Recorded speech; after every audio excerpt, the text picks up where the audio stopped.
Assalamualaikum warahmatullahi wabarakatuh. Salam, Om Swastiastu, Namo Buddhaya, Salam Kebajikan. Perkenalkan, nama saya Ismail Harunja. Saya mahasiswa semester 3 jurusan Ilmu Hukum Fakultas Hukum Universitas Negeri Gorontalo. Dalam memenuhi tugas hukum agraria yang diampu oleh Pak Dohlot Al-Hasni Bakung, saya di sini akan menjelaskan tentang hukum tanah sebelum berlakunya Undang-Undang Pokok Agraria. Hukum tanah sebelum berlakunya Undang-Undang Pokok Agraria atau UPA. Yang pertama, hukum tanah yang dualistik dan pluralistik. Sini saya akan menjelaskan sebelum Indonesia memproklamasikan kemerdekaannya, di dalam masyarakat adat telah terdapat penguasaan dan pemilikan tanah yang diatur sesuai dengan ketentuan hukum adat yang berlaku dalam masyarakat tersebut. Ketentuan yang mengatur mengenai penguasaan atas tanah yang terdapat dalam masyarakat bercirikan tidak tertulis. Sekali lagi, yang bercirikan tidak tertulis. Setelah Belanda menjajah bangsa Indonesia, Belanda mendatangkan peraturan hukum pertanahan yang berlaku di negaranya ke Indonesia, yang kemudian diberlakukan terhadap masyarakat Indonesia. Jadi sebelumnya Indonesia memproklamasikan kemerdekaannya sebelum Belanda masuk, kepemilikan tanah diatur oleh ketentuan hukum adat. Dan setelah Belanda penjajah Belanda masuk, maka peraturan hukum pertanahan yang berlaku di negara tersebut pada masa di negara Indonesia pada masa itu, yang kemudian diberlakukan terhadap masyarakat di Indonesia. Dengan demikian, keberadaan hukum agraria yang dibawa dari Belanda menggeser kedudukan dari hukum agraria yang telah diakui dan ditaati oleh masyarakat tersebut. Karena itu, dengan hadirnya pemerintahan Belanda, dengan sendirinya tanah-tanah yang terdapat di Indonesia diatur oleh dua peraturan, yaitu peraturan tunduk pada hukum Belanda. Pada hukum Belanda misalnya hak Opstal dan hak Erpat dan hak Eigendom. Dengan adanya kedua peraturan mengenai pertanahan tersebut, lahirlah dualisme dalam peraturan hukum pertanahan di Indonesia. Sejarah pengaturan hak atas tanah di Indonesia pertama kali dalam sejarah, yaitu pada tonggak pertama 1811 dan kemudian dilanjutkan dengan tonggak kedua tahun 1830 dan selanjutnya juga tonggak ketiga tahun 1848 dan tonggak keempat pada tahun 1870 dan tonggak kelima yaitu pada tahun 1960, di mana melalui sejarah dari kelima tonggak tersebut dan dengan tahun berbeda, itu merupakan sejarah pengaturan hak atas tanah di Indonesia setelah terjadinya dualisme hukum, yaitu yang berasal dari hukum adat dan hukum Belanda. Selanjutnya saya akan menjelaskan tentang hukum tanah administratif pemerintahan jajahan Hindia Belanda.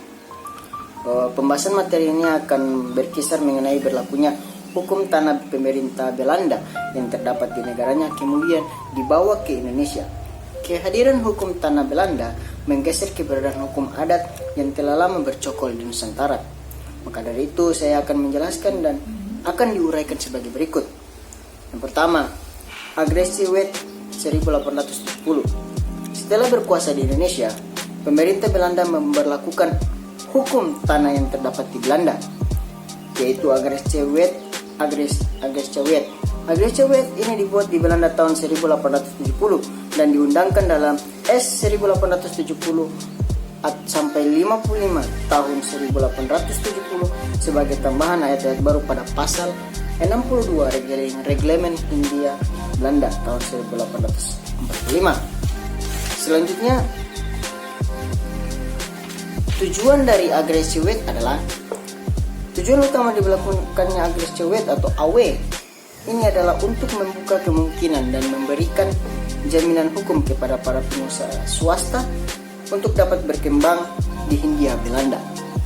Bentuk hak yang diberikan oleh pemerintah Hindia Belanda kepada penguasa adalah dengan hak erpah dalam pasal 720 dan 721 KUH Perdata dinyatakan bahwa erpah merupakan hak keberadaan yang memberikan kewenangan yang paling luas kepada pemegang haknya untuk menikmati sepenuhnya akan kebudayaan tanah kepunyaan pihak lain. Dan yang selanjutnya, yang ketiga, agresi Belsuit. Ketentuan yang terdapat dalam agresi Wet atau AW pelaksananya diatur lebih lanjut.